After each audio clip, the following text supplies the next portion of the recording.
Hello and good afternoon. This is Rob Satloff speaking to you from Washington.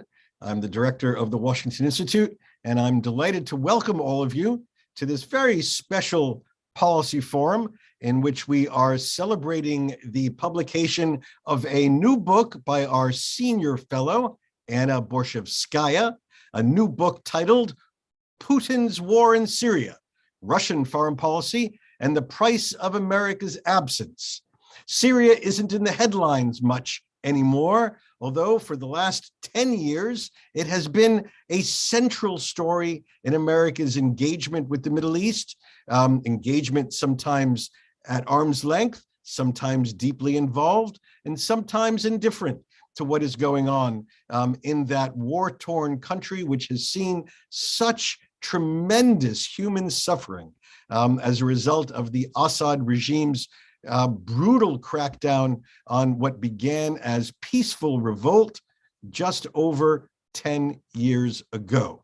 And of course, the international context to Syria is something that has drawn in players from not only all of Syria's neighbors, but even from further away. And today, of course, we're focusing on the key international intervention, that by Russia, led by Vladimir Putin, who came in to support the Assad regime and has used Syria to be a main forward base for Russian ambitions in the Middle East. This is a story brilliantly told in Anna's new book, and we're going to delve into Anna's book, and we're going to delve into the story of Russian strategy in Syria, what the Russians have achieved, what they haven't achieved, and what the implications are for America's interests in the Middle East. I'm delighted to welcome, in addition to Anna Borshchevskaya, the Institute's senior fellow and really an outstanding expert on Russian Middle East policy. I'm delighted to welcome Ambassador Michael McFaul and Professor Lester Grau. Mike McFaul is the director of the Freeman Spogli Institute for International Studies at Stanford. Previously, he served 5 years in the Obama administration on the National Security Council, and then, of course, as American ambassador to Moscow. Really delighted he can join us from the West Coast. And then in the middle of the country, Professor Lester Grau is the research director for Foreign Military Studies Office at Fort Leavenworth, Kansas, served the U.S. Army for more than 5 decades, retiring as lieutenant colonel, but continuing service through professional military education. He's one of the Army's leading experts on Russia. And I'm delighted that he can join us from the middle of the country in Fort Leavenworth, Kansas. First, I'm going to turn to my colleague, Anna, who's going to offer some brief remarks on her book, and then we'll turn to Les and then to Mike to offer a response. But much of this hour I want to devote to back and forth questions and answers from all of you who are participating either on Zoom or on live stream. And if you would like to participate in our conversation, please pose questions in the Q&A function of the Zoom, or send your questions directly to me at rsatloff@washingtoninstitute.org. That's RSATLOFF@washingtoninstitute.org.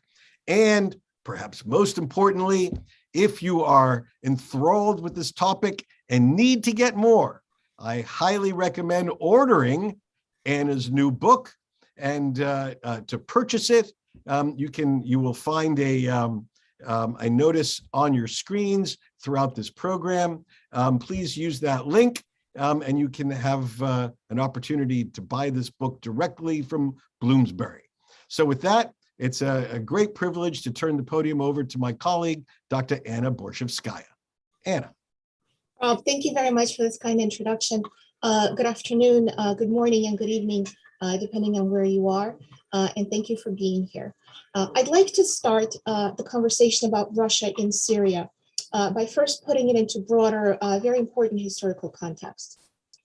Western commentators traditionally tend to focus a lot on Russia's interests in Europe, but the Russian state historically worried at the very least to the same degree about its southern borders, that is Central Asia, the Caucasus, and the Middle East, the so-called vulnerable soft underbelly that always worried the Russian state, and a region that it historically perceived as important to its geopolitical designs, but also to its religious, cultural, and even domestic interests. So for a whole host of multiple reasons, Russia for centuries pursued a prominent position in the Middle East, and chief of which is, of course, the Eastern Mediterranean, which was especially central to Russian thinking due to its location and warm water port access. So while certain elements of Putin's foreign policy that we look at today are tactical and transactional, others carry deep resonance to Russian foreign policymakers. So be they Russian czars, be they Soviet commissars, be they Putin himself, or whoever else is going to eventually replace Putin, certain elements and interests in this region will always matter for the Russian state. And that's incredibly important to keep in mind. Russia retreated briefly and partially from the Middle East for a very short period of time under Boris Yeltsin, and this was really an anomaly, a unique period in Russian history. And unfortunately, as the 1990s progressed, while initially Russia worked towards walking a path towards democracy, towards democratic transition, ultimately the more liberal voices in the Yeltsin government eventually became replaced with more anti-Western, more hawkish elements, chief of which, especially relevant to the discussion about the Middle East, is a man named Yevgeny Primakov, a former intelligence chief, who eventually replaced the more pro-Western Andrei Kozyrev as foreign affairs minister. Yevgeny Primakov chartered very early into his tenure a vision of what he called a multipolar world, or what Russians sometimes call a polycentric world, and that is an alternative to the US-led global order. It was fundamentally an alternative vision to the global security architecture, to international affairs, and the idea was that Russia needs to push back on American influence in certain key strategic regions. And of course, Middle East was part of it, a key part of it. Primakov himself was a very skilled Arabist, spoke fluent Arabic, and knew the region very well. So by the time Vladimir Putin came onto the political scene and eventually became Russian president, this vision of a multipolar world was already in place, and it is a vision that he began implementing. He worked from the very beginning to bring Russia back to the Middle East through multiple channels. This was a kind of a whole government approach. And he pursued a very different strategy than that of the Soviet Union. Rather than a focus on communist ideology that drove the Soviet Union, Putin focused on building contacts with everybody in the Middle East, all governments, whether traditional allies or adversaries, and also major opposition movements to them. So this was a very flexible and pragmatic approach. And again, it was in line with Primakov's vision of a policy that Russia should pursue. Now, that said, even with this approach, Putin still did this within the rubric of an anti-Western vision, and he still tilted closer to the anti-American forces in the region, such as Bashar al-Assad and Iran. This context was already in place before 2011, when peaceful protests broke out in Syria against Bashar al-Assad. And once the protests did break out, Putin supported Assad unequivocally through multiple channels, diplomatically, politically, through arms sales, through loans, and so forth. So the support for Assad began very early on, and this was again under the rubric of the idea that he cannot let the United States topple another authoritarian dictator after the color revolutions, after the Arab Spring, after domestic protests within Russia itself, which Putin was convinced was orchestrated by the United States. He could not let another authoritarian fall. Crucially, also, he was watching Western reactions to Syria, and he saw that the West was ambivalent in terms of what it wanted to do in Syria. Of course, President Obama famously drew a red line in 2013 about the use of chemical weapons and ultimately did not enforce it. So another element of Putin's intervention is that he simply read that the United States was not willing to fully commit to Syria, and it added to reasons why he could get away with his intervention. All of this, of course, brings us to 2015, when Russia finally intervened militarily, to the great surprise of many Western analysts. But the important thing to note is that how much work Russia had done to secure its position in the Middle East before. The military intervention was the next step in this context. Russian involvement in Syria is now the longest overt Russian military engagement abroad since the Soviet war in Afghanistan. And it shows clear lessons learned from the Soviet experience. And I go into this in more detail in my book. But when Russia intervened in Syria, many commentators predicted that Russia will get stuck in a quagmire, that this will be another Afghan experience for Russia. But contrary to those predictions, the actual intervention itself was designed very differently, precisely to avoid getting stuck in a quagmire. It was focused on utilizing few limited resources, scaling back its involvement and involving other actors to do a lot of the heavy lifting, such as Iran. So contrary to these expectations, Russia is not bogged down in Syria. Another lesson learned was one from Russian experience in Chechnya, and I go into more detail about this in the book as well. What Putin focused on was building leverage over all actors on the ground. And again, read carefully Western ambivalence, and when possible, capitalizing this ambivalence. Putin also portrayed himself as part of a solution in Syria, and that's something that many had welcomed. The intervention then, therefore, was about many things for the Russian state, but most fundamentally, I argue, is that it was about pushing back against the US-led liberal global order. It was mainly geopolitical. And the US, I would argue, and the West more broadly, perhaps underestimated and misunderstood how much Putin's Russia would be able to achieve in terms of propping up Assad. And of course, the suffering that inflicted on the Syrian people, as well as broader American interests in the region. The consequences of this are really tragic. In my book, I talk about different aspects of the Russian intervention: the military, the political, diplomatic, the domestic as well. The key point that I'd like to draw is that this was a whole of government approach, is that military, political, and diplomatic really worked together. The fact of the matter is, when the Russian state wants to pursue something, oftentimes it can do that with remarkable single-mindedness. And that is something that we observe in Syria. And unfortunately, this commitment, a Russian commitment, stood in the backdrop against American ambivalence. So Russia is not in a quagmire. To date, Putin has achieved many key objectives without incurring crippling costs or getting involved on a large scale. Assad is now, unfortunately, as we see, increasingly coming into the fold of legitimacy. And as far as Putin is concerned, keeping another authoritarian in place is a step closer towards eroding the US-led global order. Russia now has a permanent military presence on the strategically vital Eastern Mediterranean that it is using to expand and project power, sometimes literally throughout the region. And the region has also come to perceive Russia as a reality, whether it likes it or not. Russia is clearly here to stay. And that is true both of American adversaries and allies in the region. Finally, what I argue is that Syria will turn into a frozen conflict that Russia is going to manage. And this might not be an ideal scenario for the Kremlin, but if there's anything the Kremlin knows how to manage, it's frozen conflicts. And indeed, a frozen conflict is a situation where everybody needs Russia, because again, Russia has ties to all actors, but ultimately there's no resolution. So managing a frozen conflict is something that Russia can sustain for quite a long time. And I'd like to conclude with just a few broader comments about the most recent context from a foreign policy perspective. We are now in the United States in an era where we're talking about great power competition as a chief priority of our foreign policy. This is something that we've turned to in more recent years after focusing on counterterrorism as the chief priority after 9/11. The Kremlin, for its part, has never really stopped looking at geopolitics as a priority, and aside maybe perhaps from the early Yeltsin years, and that is a key difference.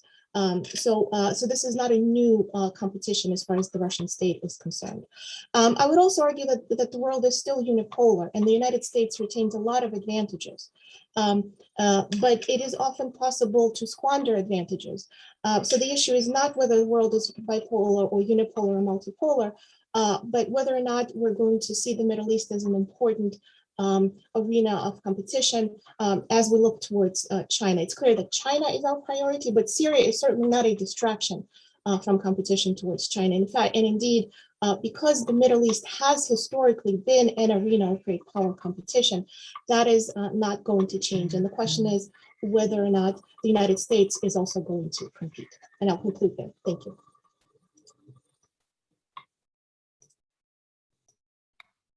Very good. Will the U.S. compete? That's an important point to end on. Thank you, Anna. Thank you very much. We're going to turn to Professor Grau, Les, but before your remarks, let me just remind everyone, if you want to get into this conversation, please feel free to post your questions to the Q&A function on the lower bar of your Zoom page, or email me at rsatloff@washingtoninstitute.org. Les, the floor is yours. Well, militarily, Russia has garnered several advantages out of this. It's not just an expense, but they have done a lot of combat testing of various new systems that they have. They have discovered things about old systems that need to be rectified and repaired, and are working on them. And they have been bringing in entire staffs into Syria for 4 to 6 month TDYs to gain experience in a combat situation. So all in all, this has not been a totally bad experience for them at all. They've probably the only part of the military that's really paid a price on this is their amphibious landing fleet, which was old when it started and is older now, and has been used tremendously to support the Syrian regime.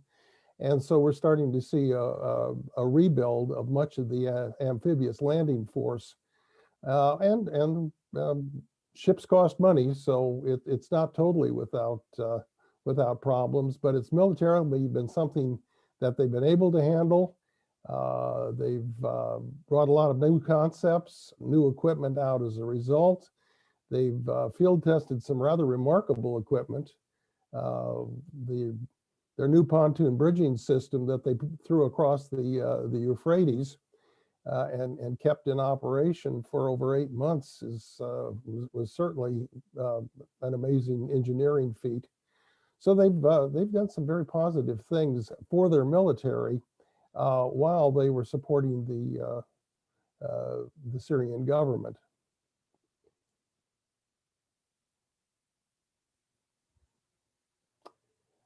And do you want me to continue, or do you want to get? If you have a few additional remarks, please go ahead.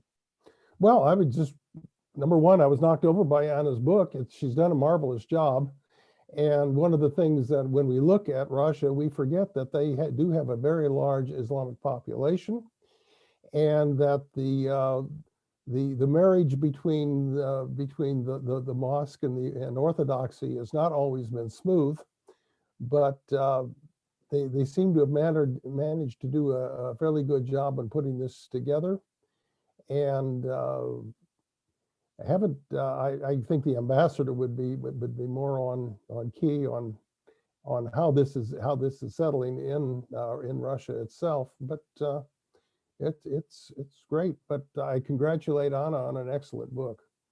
Great, thank you very much. I appreciate it, and we'll come back to questions with you in just a few moments. I will turn now to Ambassador McFaul, Mike McFaul, who was in government when the Russians arrived in Syria and saw this play out with a rather unique vantage point. So we'll turn to you. Well, thanks for having me. I was not in government in 2015, just to be clear. So they waited until I left government. But I'm gonna get to that. But the war had their involvement there, as Anna brilliantly chronicles in her book, started well before 2015. And I also just want to underscore, it's a great book. I want people to buy this book. And I want you to buy this book, because if you don't buy books like this kind of research does not get done. And I worry as an academic, as a professor, first and foremost, but also as a government official, that we do not have the infrastructure and the market system to provide the resources to do this kind of in-depth research. And it scares me that we have a lot of opinions, we have a lot of blogs, we have a lot of chatter out there. We don't have a lot of in-depth empirical research with thousands, I think, Anna, footnotes. That's what we need to understand the world. So the only way we get books like this published in the future is if you buy them. So please buy this book. That's the most important thing I need to say. I do have 4 other points / questions, okay? And I'm just as a way to kind of continue the conversation and in a way to continue the book, what in terms of updating. But first, I want to start with a little bit of history on the motivations part. When I was the ambassador in Moscow from 2012 to 14, without question, I spent most, in terms of big foreign policy issue areas, I spent most of my time on Syria. I wrote my own book about my time in government 3 years ago, and the longest chapter in that book is titled Chasing Russians, Failing Syrians. And it's about our attempts to try to work with the Russian government to come to some kind of political settlement in Syria. And we failed dramatically. And I think we need to underscore and just admit that our strategy did not succeed. My question, building on that in the book to Anna, is could we have succeeded under different circumstances or different leaders in Russia? I think a really important insight that you can tell I agree with, that you, in talking about motivations, is you make clear this is not just about Tartus. This is about the West. This is about propping up a dictator against the United States in the wake of other military interventions that we did to undermine dictators, including, by the way, just Gaddafi, a couple of years earlier. I think that's a central point that often gets missed by those that just look at conflict in the Middle East through the prism of understanding the Middle East, or from the prism of understanding geopolitics and realpolitik, and not thinking about Putin and his worldview. And I think that is a great contribution for your book. The question in my mind is twofold. You invoked it a little bit in your comments already, talking about the Yeltsin years. And my question is, will Russia always behave this way, or could things change? And you suggested that it was different during the Yeltsin period. And my first question was that because Russia was weak, or because Russia was pro-Western and looking democratically? And it's on my mind because I dealt with Medvedev and Putin in the government. And people need to remember that in 2011, President Medvedev, I was in the room when he agreed, meeting with then Vice President Biden.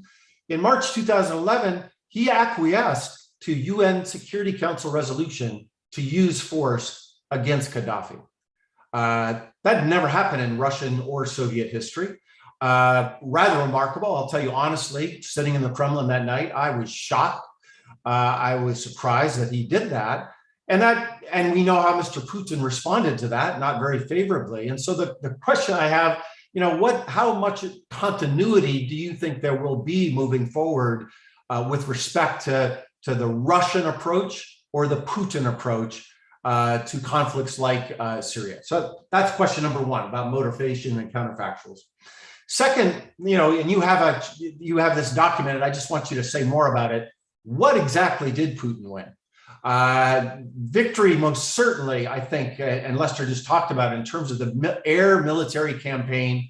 That was a victory, demonstrated a lot of new capacities that I think many of us, did not know that they had. But now let's update that from 2015. And let's talk about what on the ground has Putin achieved in terms of his objectives. It seems to me that the main objective is keeping dictatorship in place there. But at what cost? I mean, what a mess Syria is today. It seems to me, I'm not the expert, I want you to respond to that. And in particular, you talk about the price of America's absence, and I could not agree more about that. I'll end my comments about that in a moment. but I'm interested in Turkey's presence. And if you could say a little bit more about that, both in Syria, but also Libya and Nagorno-Karabakh. Yes, the air campaign for Putin has been successful in Syria, but it seems to me, again, not as an expert, but I want to turn to you and get your views, that Turkish military operations have been rather successful. Some new techniques there, including the use of drones in novel ways, that the Russians have not had a response for. And I would say the same about Libya and Nagorno-Karabakh, which makes me wonder, to your point about frozen conflicts, maybe Putin doesn't care about unifying Syria, and he's perfectly happy with this divided place where you basically have a Turkish enclave, an American enclave, and a Russian-dominated enclave. And is that is a status quo that he's willing to live with because he really doesn't care about anything bigger. Two last questions, just if you have time to respond.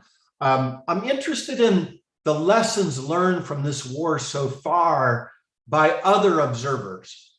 I'm interested in what you think the Israelis have learned, the Saudis, the Iranians, Hezbollah, the Chinese, the Europeans. Do they look at this use of military force and say, oh my gosh, Russia's back.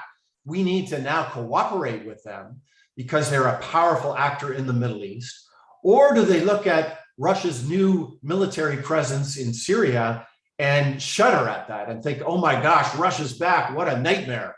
And we want to look at other ways to, contains too strong a word, but not work closely with them. And I ask that question because, as you know, Anna, better than anybody, literally better than anybody I know, that Putin has been pursuing for 2 decades now, I think a rather sophisticated, multi-pronged strategy that is very, as you write about, is very different compared to different countries. And his achievement in having closer relations with Israel, Iran, Saudi Arabia, the other monarchies, kind of impressive.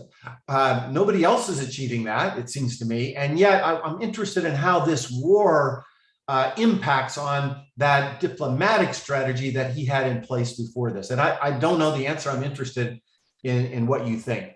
And particularly around Assad and the normalization of Assad that you hinted at, do you see that eventually happening, or is it going to be more of a frozen effort there?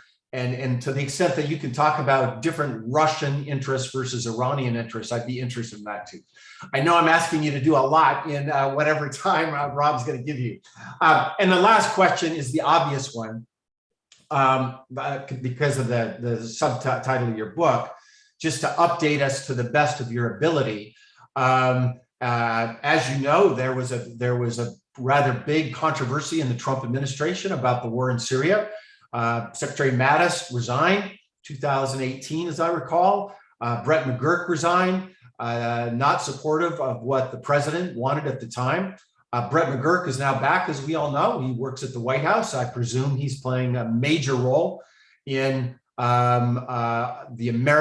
Biden strategy vis-a-vis Syria. What is it? I don't know. I'm confused. And anything you can, are they just accepting this frozen conflict, which, from afar, it seems like I haven't seen many initiatives to change that. Or are they preparing for a new strategy that will try to, shake things up? And I'm just, to the extent that you could comment on that, I would love to hear your thoughts. Thank you for having me. Bye-bye. All right. Well, so Ambassador McFaul put on his professorial hat and posed a substantial list of questions to you, Anna. And this is in addition to quite a list that is coming over the Zoom Q&A and into my own email. So we have lots of stuff to discuss. Anna, maybe you want to at least take a stab at some of the questions that Mike posed, and then we'll work around this conversation. Sure, Robin. And Mike, thank you. These are excellent questions. I very much look forward to answering them as best as I can in the next couple of minutes. So to your first question, will Russia always behave this way? I'd like to think that no. I'd like to think that it can be different. We have not really seen Russia behave fundamentally differently, unfortunately, except for in these very early Yeltsin years. And I think the tragedy of that period is that it was really brief. And there were a lot of opportunities squandered, and genuine liberal voices, which existed, as you know very well because you were there. Liberal voices absolutely existed in Russia, but they also ultimately got pushed out, and that window of opportunity closed. But I would like to think that that eventually Russia could be different, looking into the future, and it could. It could come closer to a Western liberal values that we aspire to. So I'm just looking back at your earlier questions. And in terms of the circumstances, right? Could we have what we could have done better? If I understand your question correctly, could we have what we could have accomplished? I think again, a critical window of opportunity lost was when President Obama drew a red line in Syria against the use of chemical weapons and then did not enforce it. And look, the fact of the matter is, once you make a statement like that, once you draw a red line and then you don't enforce it, it sends a message globally. I remember talking to some Japanese officials who were worried that they will not get American support against China's aggression over some, and so this is how far messages like this reverberate, and that window unfortunately closed. And even if that scenario played out differently, look, Syria is absolutely very complicated, and no, it would not have been easy. I don't think Syria ever could have been an easy scenario, no matter what we had done. But I think if we had appeared strong and committed globally, then it would have been harder for Russia to project its influence and prop up one of the worst dictators of our time, really. To your question about Turkey, yeah, Turkey absolutely had also makes covered a lot of ground. Turkey is now closer to Russia's doorstep for comfort in Azerbaijan, and that has not gone unnoticed by the Russian government. The way I would answer this question is looking at the broader Russia-Turkey relationship. For years, Putin has stacked the cards against Erdogan in a way that the bilateral relationship offers more advantages to Russia than the other way around. So the trade relationship, for example, is skewed more in Russia's favor. And we had seen that happen very early on into the Syria intervention, where Putin basically turned off the tap of Russian tourists coming into Syria when Turkey accidentally shut down a Russian plane. That had a huge impact on the Turkish economy. Russia is now building a Turkish nuclear power plant. Sputnik plays a very prominent role in the Turkish media and really carries out information operations. Of course, Turkey purchased the S-400 from Russia as well. So on a whole host of levels, Putin holds more advantages. It doesn't mean that it's a easy relationship to maintain. And what you're seeing playing out in Idlib, also in Libya, is that Russia and Turkey are backing opposing sides, and they periodically come close to a conflict and then ultimately resolve it without coming close to a direct confrontation. And I think that scenario is going to keep playing out. They're going to sort of keep putting a bandage on the problem over and over again, and you can do that for quite some time. Specifically in Azerbaijan and Armenia, what's relevant too is that Russia still remains the only country that can talk to all sides, whereas Turkey only has a relationship with Azerbaijan. And it is, we call Russian peacekeepers that ultimately enforced the peace after the Turkish intervention. So it's a precarious dance, but Putin has been managing it. And that kind of goes to my broader point about management. Lessons learned for other observers. That's also a great question, and one, frankly, that deserves a separate conversation. But I think, one of the key lessons, unfortunately, was what happens when America retreats. Other actors step in with very different values, with very different interests, and this does not bring regional security. Russia became a reality. Russia essentially became Israel's neighbor once it entered the Syrian theater. And again, like it or not, they had to deal with it. Russian diplomacy was also fairly convincing in that Russia could get Iran out of Syria. I'm not convinced that's the case, by the way. I don't think that's going to happen. That certainly has not happened to date. If anything, it's Syria that brought the Russia and Iran partnership to unprecedented heights in the grand scope of their 500-year history, very complicated history. But what Russia had managed to do is make certain promises create dependence and build leverage. So that's not, it's a very kind of hardcore realpolitik approach to diplomacy. I don't think anybody is looking at the region and is thinking, oh, how wonderful necessarily is that Russia is here to stay. Certainly not American allies, but they're also, Russia has sort of almost won this begrudged respect for sticking to its commitment. And that's another important lesson to draw. Now, look, depending on which also specific countries we're talking about in the region, they have a very long and rich history with the Soviet Union. Their militaries have close ties still to the Soviet Union. So not now Russia, obviously. Watch and their anxiety about America's commitment to the region is very real. And so they're looking to court Russia, and that's another kind of big dynamic, is that there's been a lot of courting of Russia in hopes that it will move Russia closer to the direction that each country wants it to take. So that's not that's a situation that's manageable for quite some time, and that's that kind of goes back to kind of management of frozen conflicts. Let me see. I hope I'm not forgetting any other comments or questions. I think I am forgetting a question, but perhaps if somebody could remind me, I'll end there. All right, no, we'll work it all back into the next phase of the conversation. So I get a lot of questions. People are pouring into email and the chat function. There's a bunch of questions on that touch on one of the themes you just discussed a bit, Anna, and that is how Russia can balance in Syria its relationship with countries so at opposite ends of the pole as Iran and Israel. Is this a balancing act that Russia can sustain for the indefinite future? Will Russia ever have to choose? Is Russia going to accede? I think you just said no. Is Russia going to accede to the Israeli idea that one hears in some circles that let's work with Russia to limit or perhaps push Iran's presence away from the border, or maybe even out of Syria altogether? How does Russia on the ground in Syria balance between these two very different partners? Maybe too strong a word, but these two very different actors in the region?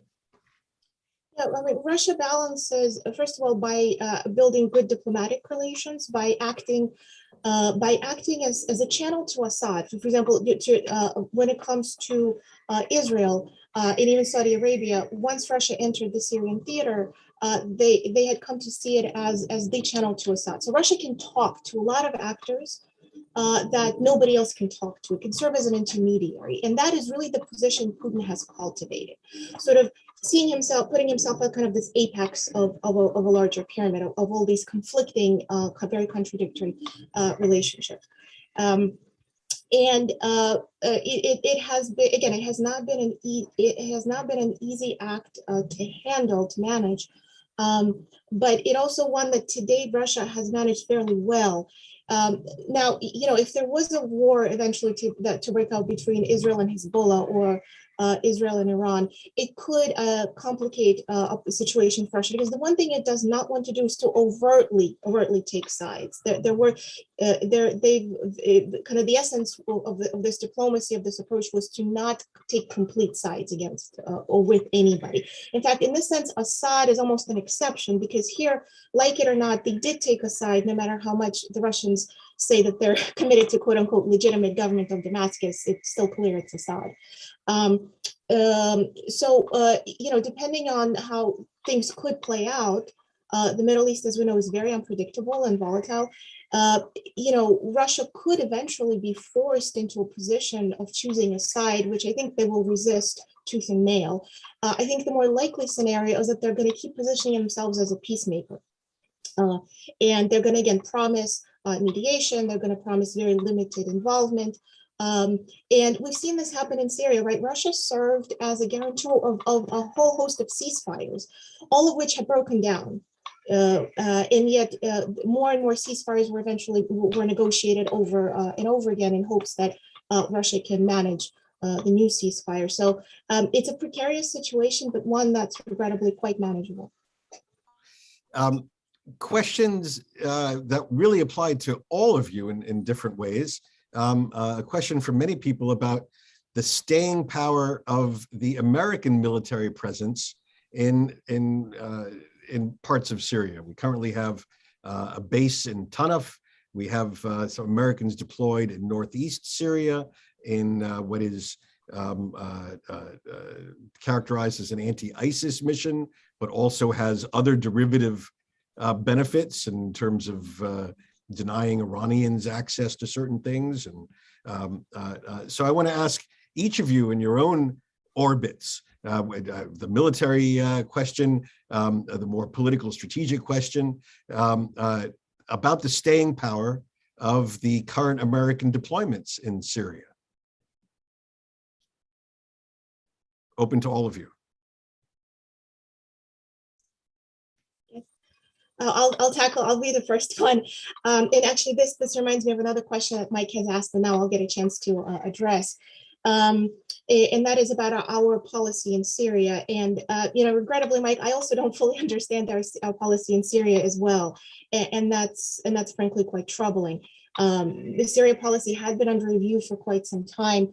We're not seeing, we are seeing steps of normalization of Assad, and sort of almost a tacit, certainly not explicit, but a tacit acceptance. But I also, I worry about what's going to happen maybe a year, 2 years down the road. What I wonder about is after our withdrawal from Afghanistan, certainly doesn't look like our troops are leaving in the near future, but what does that mean a little bit further down the road, especially as, again, we engage into a conversation about so-called quote unquote endless wars. And I really don't like that term. It's not accurate. But as we try to pivot towards China, it raises more questions than it really answers. And the region feels that. The region certainly feels that anxiety. Les, Mike, do you want to comment on American military staying power in Syria?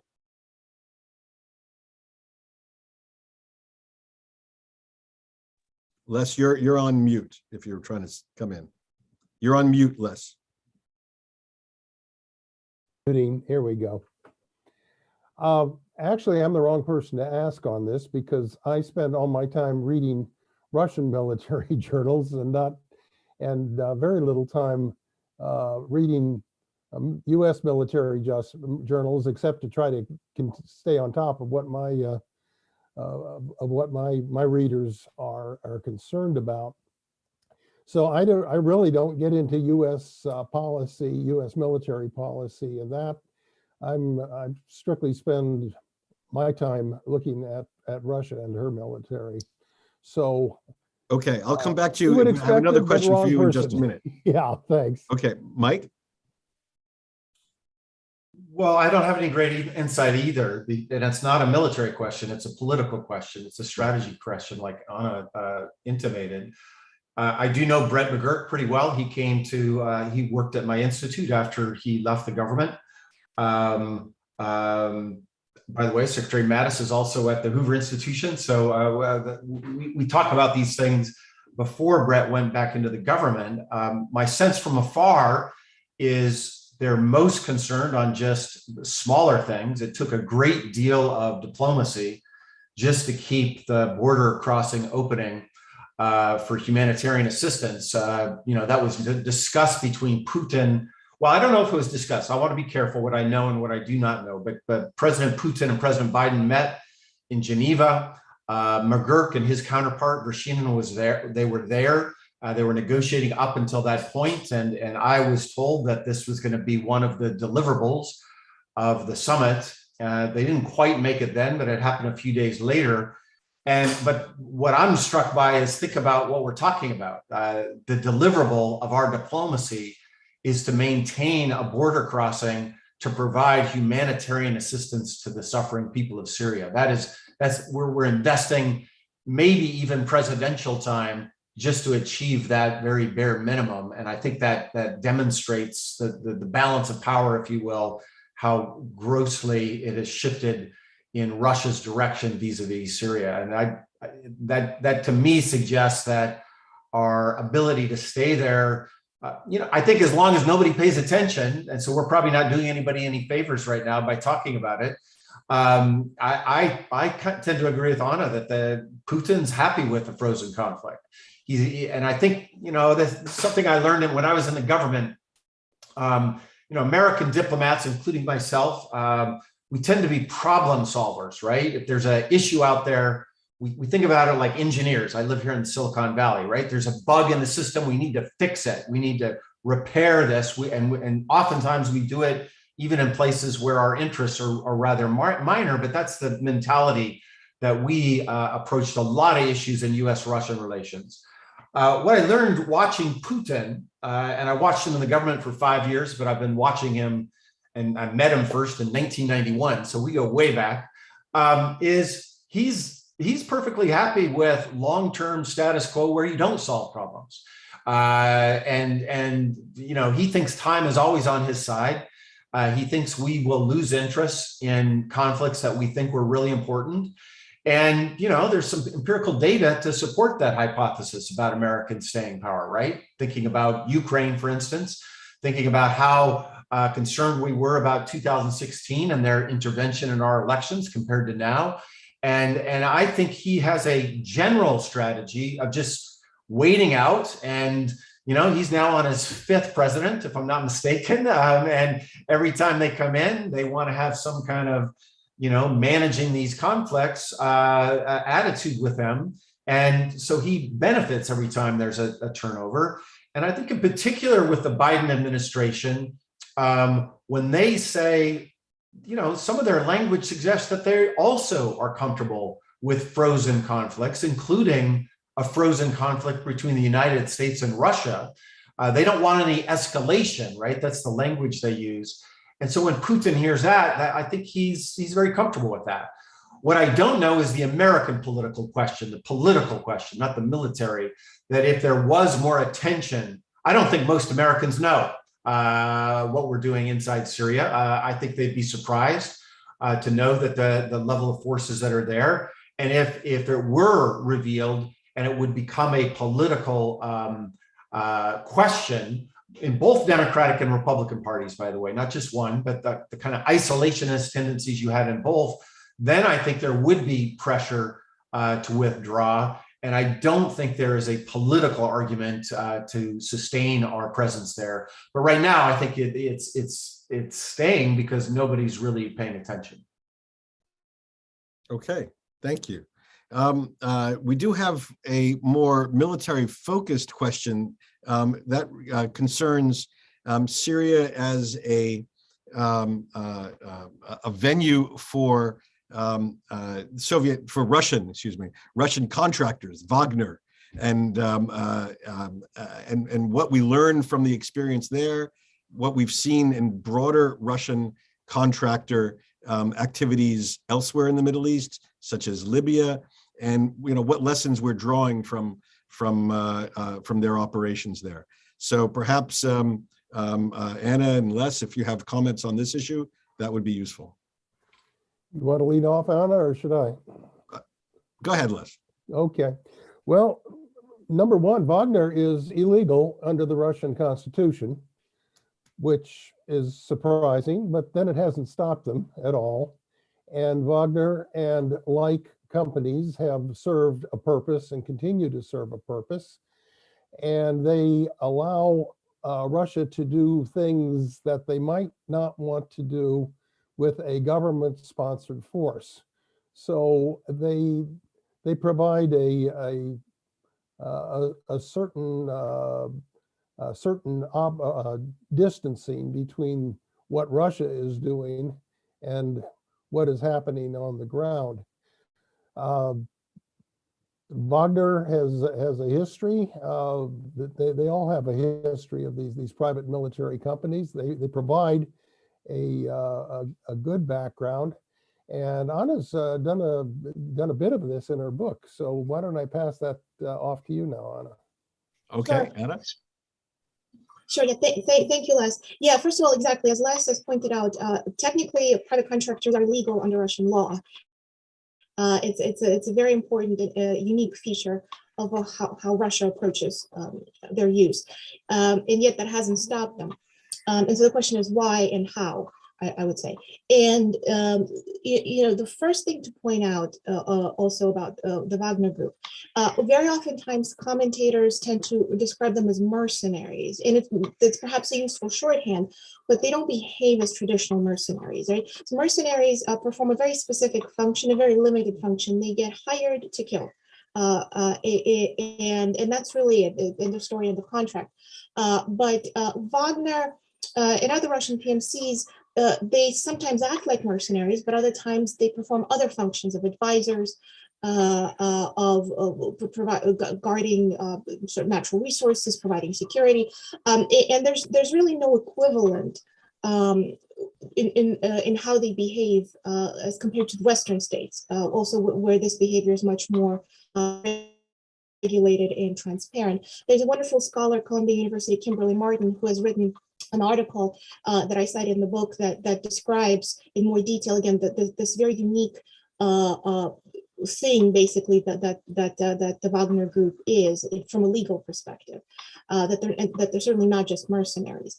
What it does afford Russia is greater flexibility, certainly plausible deniability, and that's something that many commentators have pointed out as well. But also, and I think Les kind of alluded to this, it's not really all that plausible deniability. We know what they're doing, so there's only so long you can get away with this. Another aspect of it is domestic, and that is that it allows Putin to sometimes kind of dole benefits, keep control of these conflicting and very ruthless people, very violent people, by sort of holding a Damocles sword over their heads, in a sense that they are illegal. And if something were to happen, Putin can always do something to them. From a geopolitical standpoint, from a strategic standpoint, this points to something broader, and this is something that I talk about in the book. We often worry about conventional war. With Russia, we worry about clashes, we worry about conventional conflict. But what Russia has done in Syria and frankly elsewhere is that they deployed a much more covert strategy. They did this in Ukraine as well, as Mike knows. It was the so-called quote-unquote little green men. Those were PMCs that had come in.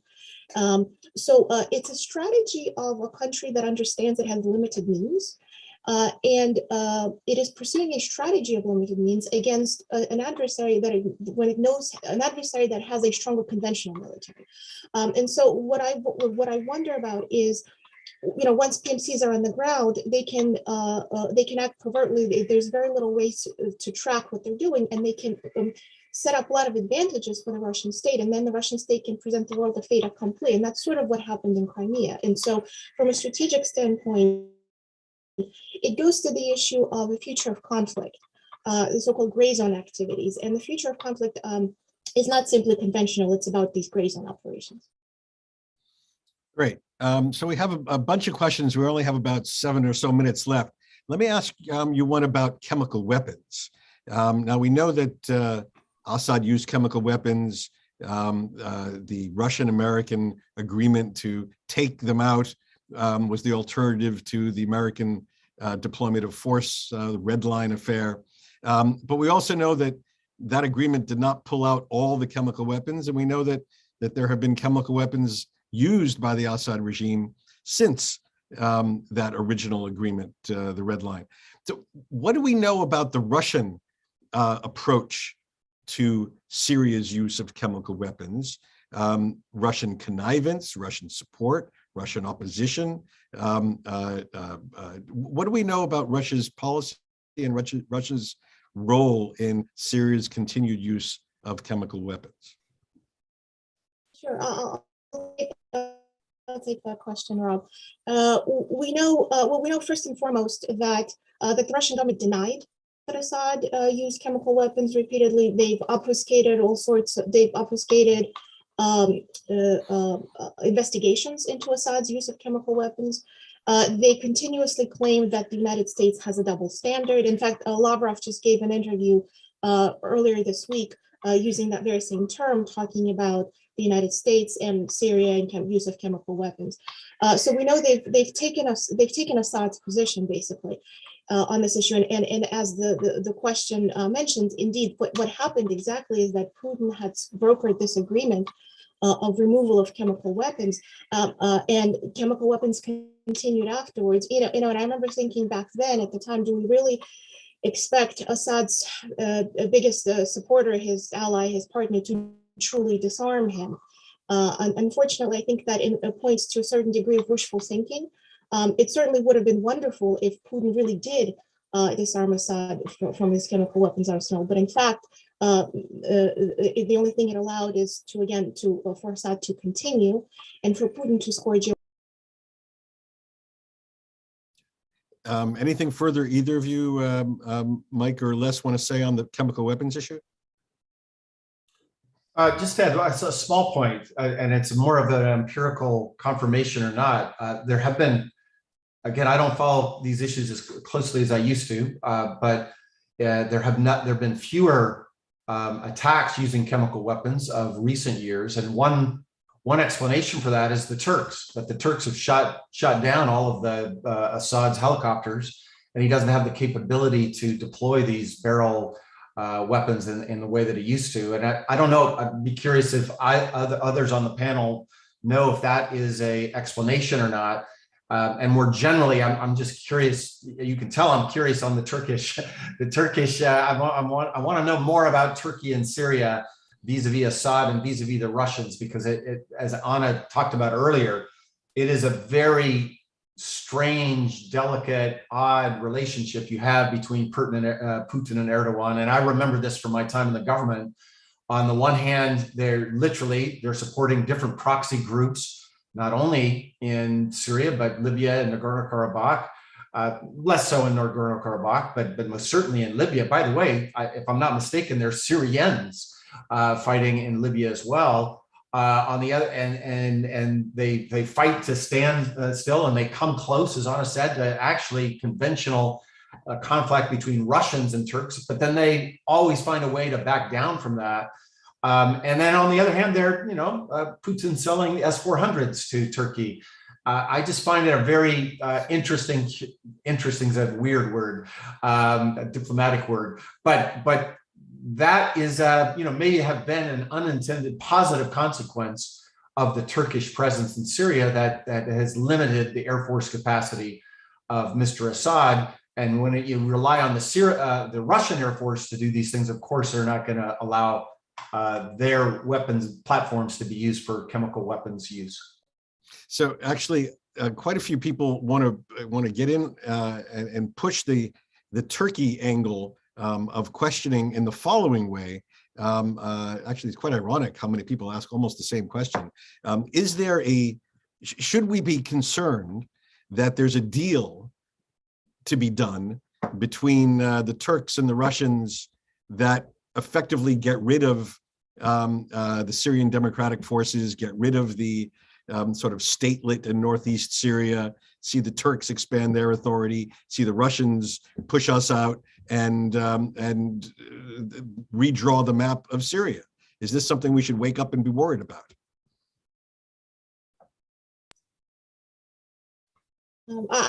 I can take that question briefly. It is, briefly, yeah, I think in short, it is something that we should be worried about. This goes to the earlier, our discussion from earlier about how we don't really know what the U.S. Syria policy is. And in the past, Brett McGurk in 2019 had floated this idea of some kind of a deal in an article in a Foreign Affairs magazine. So that is something to very much, I think, to worry about down the road, precisely because the SDF were our allies, and betraying our allies again would be a terrible look, especially given the state of where we are today after the withdrawal from Afghanistan and so forth. So in short, that is something that worries me. Okay, any further word, Les, Mike? I have to go to another meeting right now, so I have one last word. Buy this book. All right, that's terrific. That's an excellent word, and you and agree. I second it. Buy this book. Terrific. So please buy this book. Let me thank you, Les Grau, Mike McFaul, of course, Anna Borshchevskaya, the Institute's Senior Fellow and author of this terrific new book. Thank you all for joining us today at the Washington Institute. Bye-bye. Thank you. Thank you very much.